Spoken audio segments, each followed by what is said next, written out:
O ayan bali dahil nga itong tokmol na si Trililing ay may patutsyada na involved daw si PRRD sa kudeta. Ito, pakinggan nyo ang sasabihin ni Senator Bongo, the action man sa Senado. Abogado po ang ating Pangulo at alam naman po niya ang kanyang ginagawa at sa pagkaalam ko, hindi yan gagawa ng hindi ayon sa batas.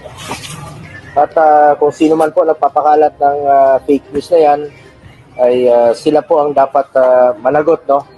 Dati pong Pangulo, si Pangulong Duterte, alam niya po ano yung batas at alam kong sinusunod niya po ang batas. At hindi siya, knowing him, hindi po siya papasok sa mga ganong destabilization plot. Hindi, miski ako hindi ko rin lubos maisip na si PRRD ay papasok sa isang destabilization effort kasi naging presidente rin siya and alam niya naman kung ano yung pakiramdam ng gobyerno na may mga nagpaplano na alisin ka sa posisyon. Oo, so yun ang dyan, yun ang kaya masasabi natin na sobrang suntok sa buwan talaga yung sinabi nito ni Trillanes. Una sa lahat, wala ka namang access sa Intel. Tinatwa ka naman ng mga alumni ng PMA dahil nga sa pagkukudita mo dati. Oo, so si PRD, baga hindi yan ang laro ni PRD. Never niyang naging game plan yang ganyan. Hindi yan traditional na politiko mga katulad ninyo. Si PRD, lang yan, focus lang yan sa goal. Saka binibigyan niya ng chance. Sinabi naman niya sa kanyang interview na na basta babatikos ako kapag nakikita ko na yung desisyon mo mag-result ng pagkasira ng Pilipinas at ng mga Pilipino.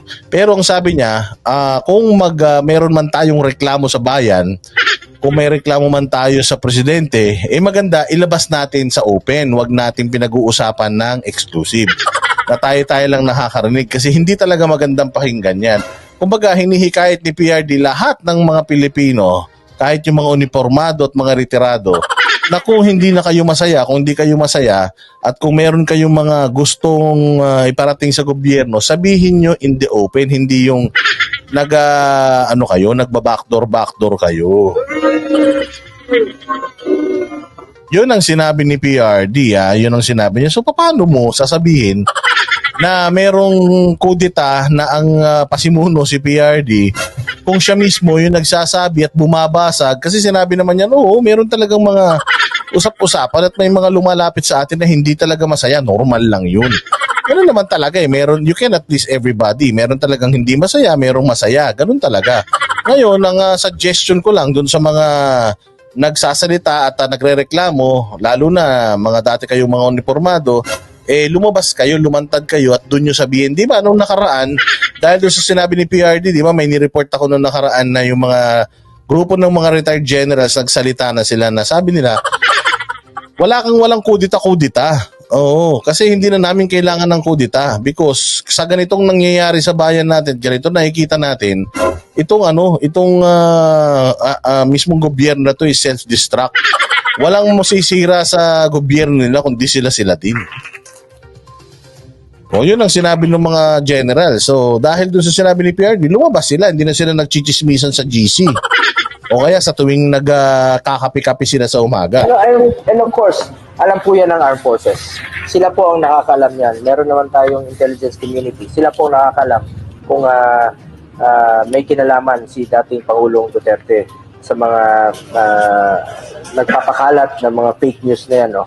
And I'm sure, kilala ko po si dating Pangulong Duterte. Hindi niya po style yung gano'n. At nire-respeto niya po ang democracy, nire-respeto niya po ang chain of command at will of the people. So,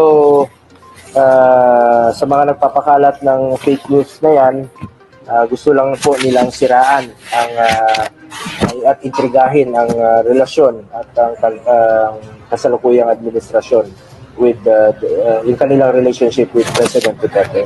Hindi po ganun si Pangulong Duterte. Sa pagkaalam ko sa kanya. Ang palakpakan. So siguro naman, Tililing, mag-isip ka na ng panibagong gimmick, sir. Si PRD, wala na siyang panahon dyan. Ang gusto nilang nung mama magmotor na hindi niya na kaya.